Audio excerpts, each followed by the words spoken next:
Hello बच्चों, नमस्कार। कैसे हैं आप सब लोग? उम्मीद है शानदार, जिंदाबाद, जबरदस्त होंगे। और एसएससी जीडी वाले वो बच्चे जो इस समय कुछ तो ऐसे हैं जो इस असमंजस में हैं कि सर मेरा फाइनल होगा नहीं होगा, रिजल्ट आजकल में ही आने वाला है। और एक वो बच्चा है जो अभी एग्जाम की तैयारी में लगा हुआ है, जिसका 4 फरवरी से एग्जाम है। तो मतलब और एक ये नई भर्ती दे दी गई है, तो करीब 3 भर्ती पैरेलली जिसको बच्चे को इंतजार चल रहा है वो एसएससी जीडी की आ गई है। सबसे अच्छी बात यह है कि एसएससी जीडी भी अब हर साल चैनलाइज हो गया है। जैसे एमटीएस होता है, जैसे सीजीएल होता है, जैसे सीएचएसएल होता है। क्योंकि बच्चों एक ऐसा भी टाइम था कि इस बार जीडी आ गई, अगली बार 3 साल बाद आ रही है और बच्चों की एज 18 से 23 साल ली जा रही है। तो अगर कोई बच्चा आज 20 साल का है तो अगली भर्ती तक ओवर एज हो जाएगा, इस बात की पूरी संभावना रहती थी। तो बच्चे को अपने जीवन में सिर्फ एक बार ही एसएससी जीडी देखने को मौका मिलता था, जनरल का अगर बच्चा था तो ये अगर आप वो हर साल आएगी तो 18 से 23 साल 5 साल बनते हैं। और 5 बार अगर वो भर्ती देख पाता है तो फिर वो ये मान लेगा कि शायद मेरी ही काबिलियत नहीं थी, एसएससी ने मुझे भरपूर चांस दिए।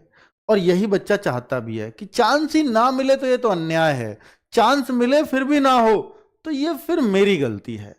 तो भाई एसएससी जीडी में ही जितनी भी एसएससी की वैकेंसीज हैं, सबसे ज्यादा अगर कहीं पद आते हैं तो एसएससी जीडी में आते हैं। इसका एक ही ड्रॉबैक है और उन स्टेट्स के लिए बहुत अच्छा है, जिसके कुछ के लिए ड्रॉबैक हो सकता है पर कुछ के लिए बहुत अच्छा है। जैसे एसएससी जीडी पैरामिलिट्री फोर्सेस, क्योंकि पैरामिलिट्री फोर्सेस पूरे भारत में चाहिए। हो क्या रहा था कि भाई यहां पर पूरा नॉर्थ इंडिया का बच्चा ही उस कंपटीशन में जा रहा था। तो फिर नॉर्थ इंडिया का अगर बच्चा जा रहा था तो कोई तमिलनाडु जाता था, कोई नॉर्थ ईस्ट जाता था, कोई कहीं। तो फिर ये सब अपने घर की तरफ भगते थे कि मेरा ट्रांसफर उधर ही हो जाए, मेरा ट्रांसफर। हर कोई चाहता है, बच्चे यही चाहते थे भर्ती होने के बाद। क्योंकि देखो, जब तक भर्ती नहीं होते तब तक लगती है मुझे कहीं भी मिल जाए, यार है तो इंडिया ही में, नौकरी कर लूंगा। लेकिन जब नौकरी लग जाती है तो फिर वो अलग तरह की टेंशन आती है कि मैं अपने घर के पास रहूं। तो फिर जब घर की तरफ भागेंगे तो भारत को चाहिए तमिलनाडु में फोर्स, आप जा रहे हो अपने घर की तरफ, तो फिर उतना चैनलाइज नहीं हो पा रहा था सिस्टम। तो इन्होंने इसका क्या तरीका निकाला कि भाई अगर ये नॉर्थ के बच्चे ही ज्यादा भर्ती होंगे तो फिर पूरा साउथ खाली हो जाएगा, क्योंकि बच्चे तो उधर रहना ही नहीं चाहते, क्योंकि वहां की लैंग्वेज अलग है, वहां का खाना अलग है, तो इनको वातावरण सूट ही नहीं करता। तो फिर क्या किया जाए? फिर ये एक तरीका निकाला कि हर स्टेट से बच्चे लेंगे और हर स्टेट का कोटा बांट देते हैं। फिर उस स्टेट के में उसी स्टेट का बच्चे का आएगा जो भी। अब हर स्टेट से कोटा बांटा गया, तो अब इसमें ऐसा हो रहा है कि जैसे नॉर्थ इंडिया का बच्चा कंपटीशन के प्रति पहले से जागरूक है, साउथ इंडिया का उतना था नहीं, या गवर्नमेंट जॉब में उतना इंटरेस्टेड नहीं था, पहले उसके मार्क्स कम रह जाते थे तो वो सेलेक्ट नहीं होता था, जो ऑल इंडिया मेरिट लगती थी। अब क्या, स्टेट वाइज कट ऑफ लगने लगी इसमें। जब स्टेट वाइज लगने लगी तो भाई चाहे तमिलनाडु का 33 पे सेलेक्ट हो तो 33 पे ही लेंगे।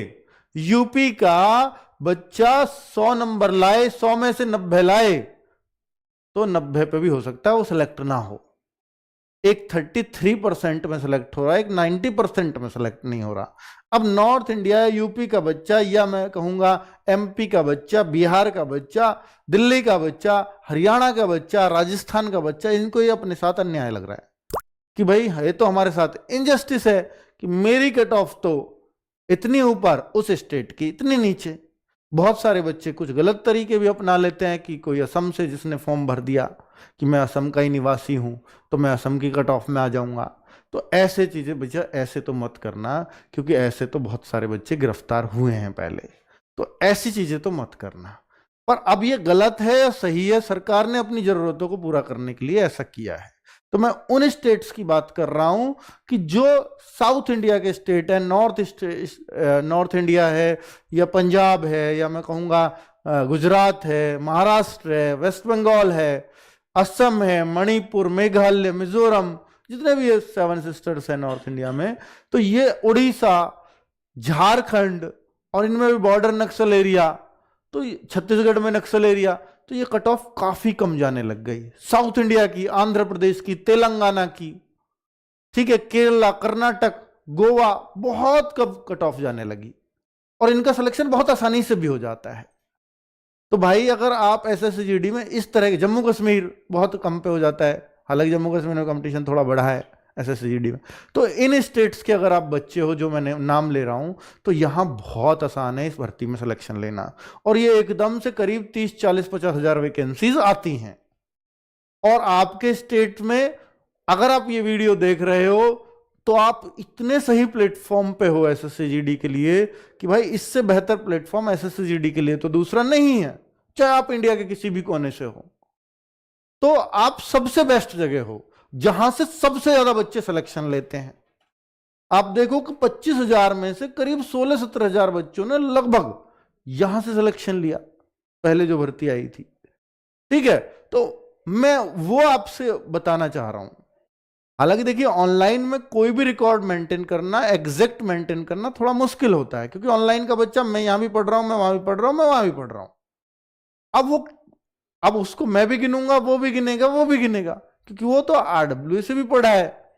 तो वो स्टूडेंट सबका हो सकता है, कॉमन स्टूडेंट्स होते हैं ऐसे।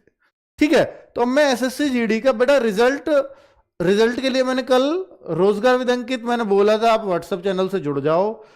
एसएससीजीडी के अगर रिजल्ट वाले बच्चे हो जो रिजल्ट का वेट कर रहे हैं 23 वाली वैकेंसी का, 24 वाली वैकेंसी का, तो उसका रिजल्ट आज लास्ट डेट थी एमएचए के अकॉर्डिंग, लेकिन मैंने बताया 7 दिन लेट दिया सीआरपीएफ ने रिकॉर्ड, तो इसलिए 7 दिन इनको और मिल गए। तो आरटीआई के रिप्लाई ने एसएससी ने बोला है कि नेक्स्ट वीक वो देंगे, और ये कल ही बोला है कि रिजल्ट का इस हफ्ते आप वेट मत करो, नेक्स्ट वीक आएगा। अब नेक्स्ट वीक मंडे आ जाए, ट्यूसडे आ जाए, वेडनेसडे आ जाए, सैटरडे तक कभी आ जाए। ठीक है, तो आप इतना इंतजार कर लीजिए। चलो बच्चों, तो मैं अब आपको इसकी कंप्लीट जानकारी दे देता हूं। बच्चे स्टेट वाइज होती है, तो जो इन स्टेट से हिंदी भाषी स्टेट से हैं उनकी कट ऑफ काफी हाई जाती है, लेकिन जो हिंदी भाषी स्टेट से बच्चा नहीं है उनको सिलेक्शन लेना बहुत आसान होता है। और मैं हर बच्चे से चाहूंगा कि इस वीडियो के बाद ये जरूर लिखे कि आप किस स्टेट से हो, ताकि मुझे भी पता चले कि मैं उस स्टेट के बच्चों को किस तरह से मैं समझा पाऊं, और मैं उस स्टेट्स की लैंग्वेज में भी अगर आगे एसएससीजीडी की बुक लानी पड़े तो मैं प्रयास कर पाऊं कि मैं क्योंकि ये बच्चा, ये जो पेपर है ना, ये हर लैंग्वेज में होता है, लगभग 13-14 लैंग्वेजेस में होता है, हिंदी इंग्लिश में ही नहीं होता। मराठी में कोई देना चाहे मराठी में होगा, बंगाली में कोई देना चाहे बंगाली में होगा, गुजराती में देना चाहे गुजराती में होगा। तो इस तरह से अभी मत लिखो अपना स्टेट, जब भी वीडियो खत्म हो जाए, क्योंकि मैं तब पढ़ूंगा आपके मैसेज। चलो, तो भाई ये है, देखिए एसएससीजीडी की जो नई भर्ती है, आज की डेट में जो बच्चा 17 साल का भी नहीं हुआ, यानी 1 जनवरी को होगा वो 17 साल का, अगले को 2025 को, वो भी इस फॉर्म को भर देगा, क्योंकि इसमें जो एज मांगी जाएगी वो 1 जनवरी 2026 को मांगी जाएगी।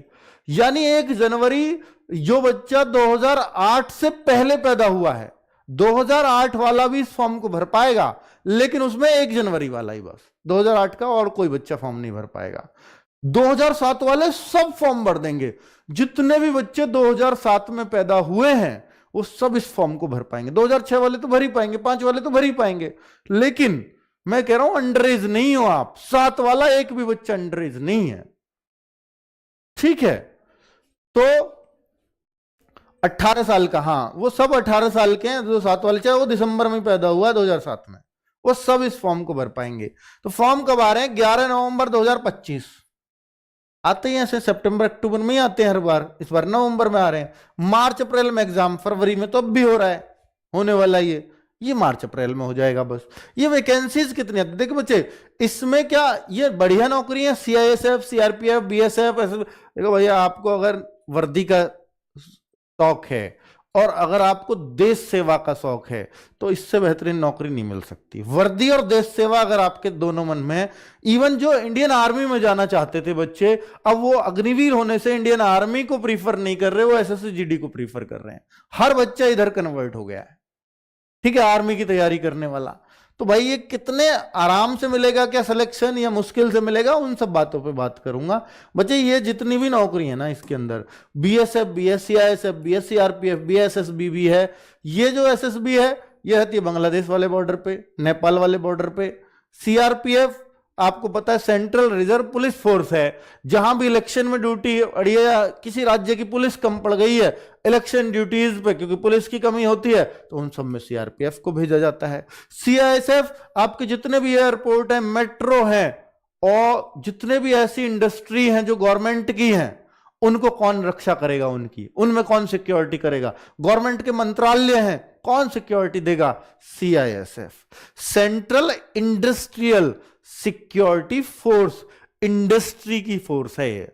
तो जो गवर्नमेंट की अपनी इंडस्ट्री है उनमें मिनिस्ट्री भी आ जाएगी एक प्रकार से, तो भाई साहब ये उनको सिक्योरिटी देती है। तो एयरपोर्ट भी एक इंडस्ट्री है गवर्नमेंट ऑफ इंडिया की, मेट्रो भी एक इंडस्ट्री है, उद्योग है। तो बीएसएफ ये है भाई साहब जो बिल्कुल देश सेवा वाली फीलिंग आती है ना किसी नौकरी में, वो ये है। सबसे टफ भी है, border security force, Bharat Pakistan के बॉर्डर पे ये फोर्स मिलेगी आपको, सबसे आगे, आर्मी से भी आगे, ठीक है, बिल्कुल तारों के पास, तार लग रहे हैं जिससे आगे पाकिस्तान है, वो यही है। चलो, ITBP, Indian Tibet border police, ये भी पुलिस है, और इसमें सबसे ज्यादा सैलरी होती है भाई आईटीबीपी में, ठीक है, 60-60 हजार कांस्टेबल को मिल रहे होते हैं, 60-65 हजार। और इंडियन तिब्बत बॉर्डर आप समझते हैं पहाड़ी एरिया में नौकरी रहने वाली है, ठंड ठंड में रहोगे आप।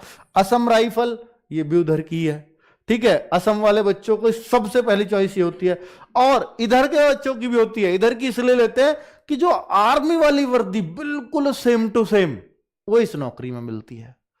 एनसीबी, नारकोटिक्स विभाग में, जो दवाइयों वगैरह की जो विभाग होते हैं भाई, उनमें तो जिसको मजे की नौकरी करनी है, जिसको मुझे तो थोड़ा सा बढ़िया सी लेनी है जॉब, तो एनसीबी होती है उनके लिए। हालांकि इसका ग्रेड पे थोड़ा कम होता है, सैलरी थोड़ी औरों से कम रहेगी, नौकरी सही है।